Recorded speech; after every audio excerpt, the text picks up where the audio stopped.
Alright, in this section here we're going to be solving some quadratic equations and some in higher order equations. Alright, let's take a look at this one. So this would be something new here. X to the fourth minus 5x squared plus 4. And we want to find the solutions to this equation. Now this is what we're going to do. I'm going to let p equal x squared. Okay? And so p is equal to x squared. Actually, before I write that, let's do this. We have x squared. I'm going to rewrite this term here. Raised to the second power minus 5x squared plus 4 is equal to 0.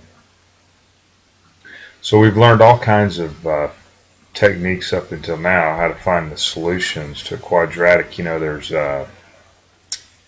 factoring, completing the square, and then the quadratic formula that we just used previously.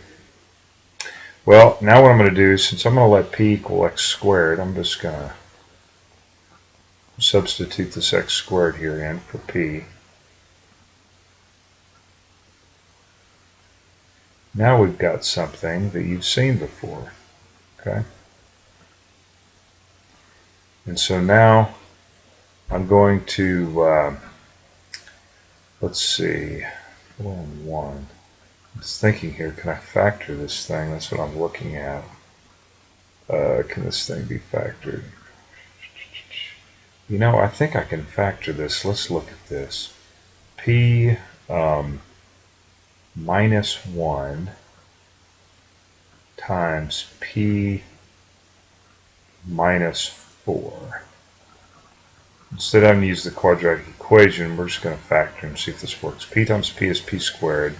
You got negative 4P minus P, so it's going to be negative 5P. And then negative 1 times negative 4 is positive 4. Yeah, so that factors. Alright, so we're going to go P minus 1. You set this factor here equal to 0. So therefore P is equal to 1. And then we set this factor here equal to 0. And P is equal to 4 after solving for P. So 1 and 4 are going to be our solutions to this. Now remember, P is equal to x squared. So we've got to go back. So P is equal to x squared. So if P is 1, then we want to solve for x squared in this problem. And you know what? I'm going to write it like I've been writing it. Put the x squared over on this side, okay? You square root both sides. Remember, when we square root, we got to write plus or minus. So we end up with x is equal to plus or minus 1. Excuse me. And now we're going to look at, let me rewrite this, x squared is equal to p. Okay. So we have x squared is equal to, so we're going to look at this other one here, 4. And when we square root both sides, plus or minus, we end up with x is equal to plus or minus 2. So we end up with 4 solutions. Okay? 4 solutions. Let's look at this. We have a degree of 4, which means that we should have 4 solutions. Right? And our solutions were 2, negative 2, 1, and negative 1. So this is our solution set here to our equation.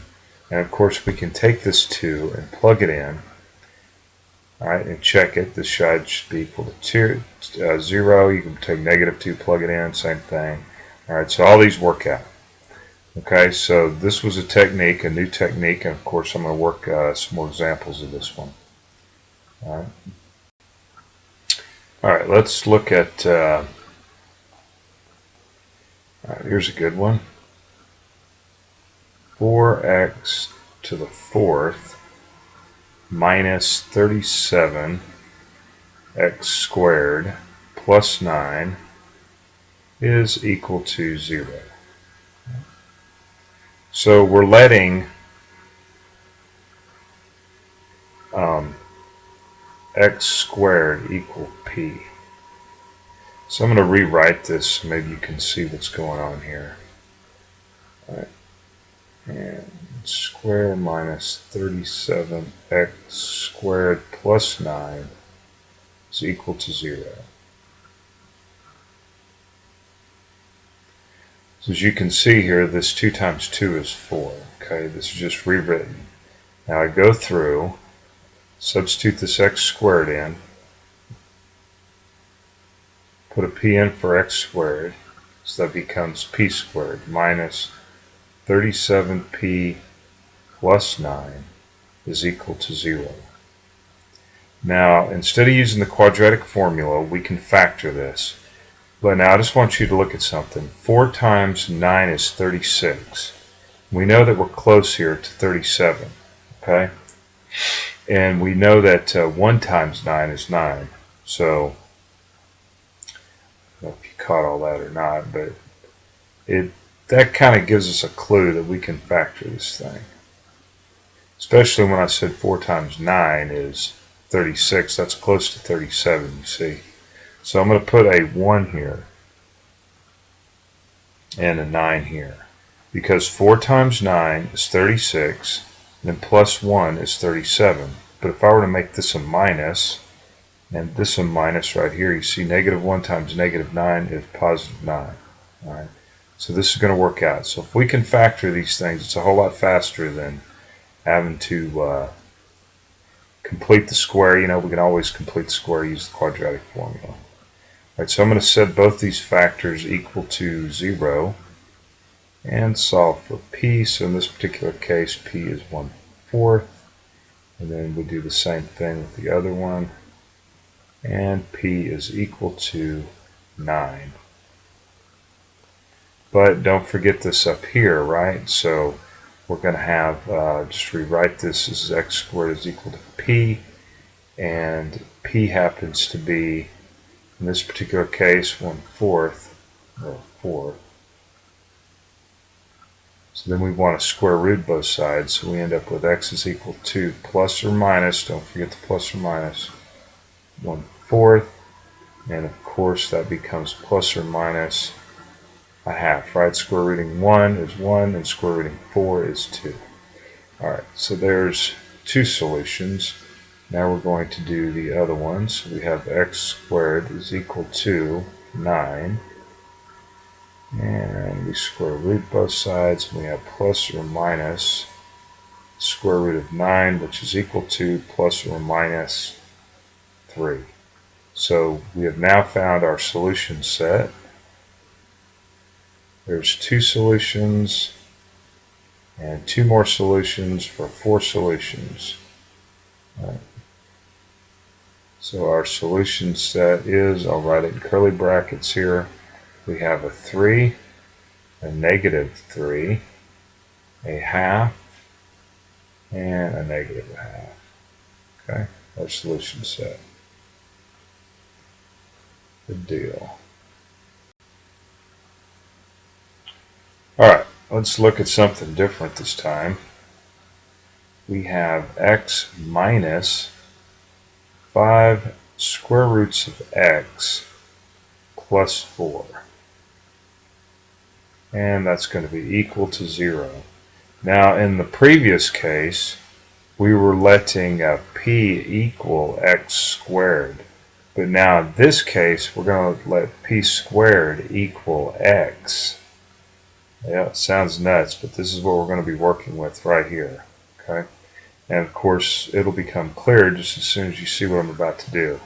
So we're going to take an x out and replace it with p squared. So p squared minus 5 times the square root of p squared plus 4 is equal to 0.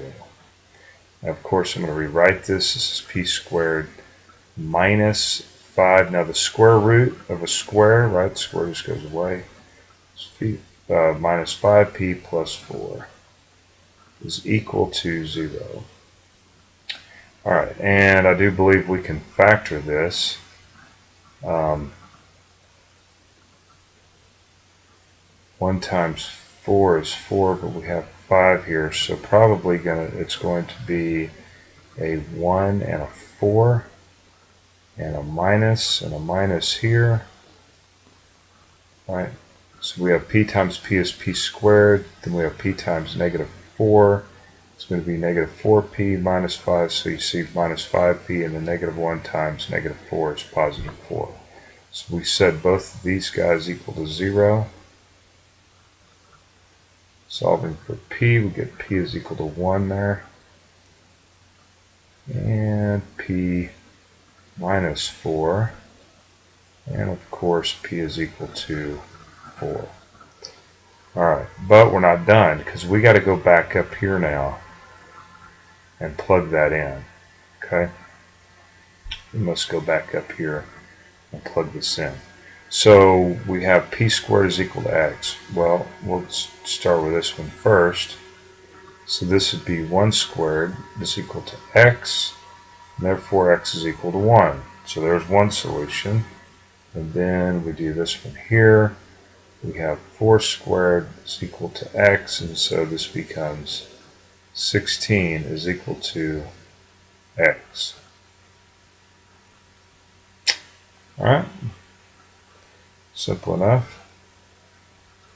Well, maybe not simple if you're saying this for the first time, but it is if you do it a bunch of times. It becomes simple.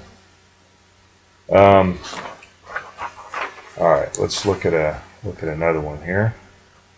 We're going to have 2x minus 11 square roots of x plus 5, and that is equal to 0. So we're going to use the same technique where p squared is equal to x. So we're going to say 2 times p minus 11 times the square root of p squared plus 5 is equal to 0. All right? And of course I'm going to rewrite this, and you know what? This is supposed to be a square right there that you were hollering at me.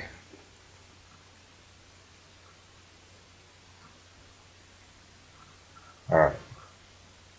Now the question is, can we factor this? 2 times 5 is 10. That's close to 11, so my guess is we're going to be able to factor this. So 2p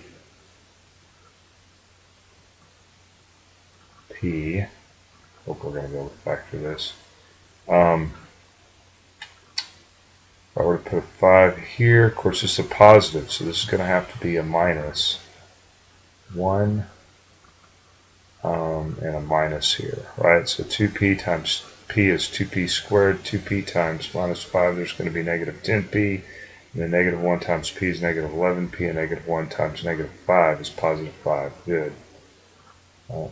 So now we're going to set both of our factors equal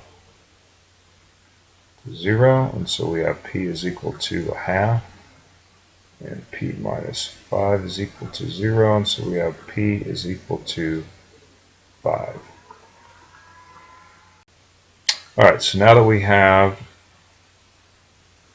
solved this equation, we're going to go back up to here in our original, and we're just going to plug this stuff in. So we have a half squared, so this becomes 1/4. So we know that 1/4 is one of our solutions, and then we're going to plug in 5 squared, and our other solution is 25.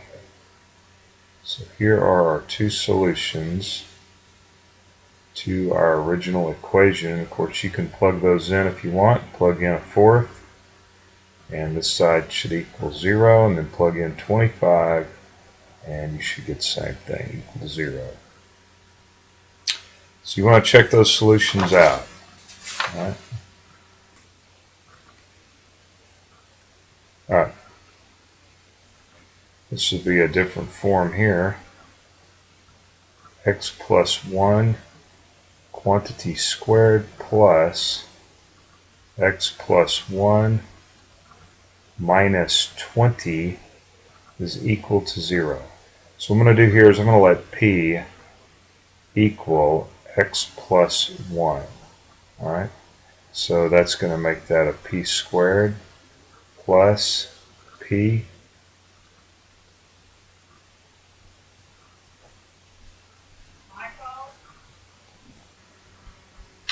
And by looking at this, pretty sure we can factor this guy. Two numbers that multiply together gives us 20. How about a 4 and a 5? But because we have a plus sign here, we better make that plus here a minus. Right, because we're going to have p times p is p squared, then 5p minus 4p is 1p, and a negative 4 times positive 5 is negative 20. Good. I'm glad we hadn't had to use the quadratic formula. This makes things a whole lot easier. And we can factor. So it looks like p is equal to 4 here. And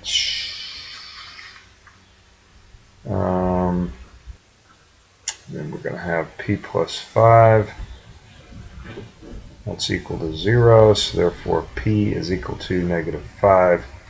Solution of that equation. Now we're going to go back up here. I think I've got enough room. So we have 4 is equal to x plus 1. So we're solving for x in this problem, bringing the 1 over. And 4 minus 1 is 3, right? So 3 plus 1 is 4. So it looks like x is equal to 3. And then we're going to look at this other one here. We have negative 5, right? So negative 5 is equal to x plus 1. So it looks like x is going to bring that over negative 1. Negative 5 minus 1 is negative 6. Right? Negative 6 plus 1 is negative 5. So we have negative 6. So we have two solutions. And there they are, 3 and negative 6, that would satisfy this equation up here. Alright, easy enough. And I don't know, I think I'm just going to stop with that. Someday I'll add part 2 to all this stuff whenever I can complete this entire intermediate algebra section. I think I've got one more section on solving equations or something, polynomial equations here for this total section. But anyway, we're going to leave it at that and move on to the next section.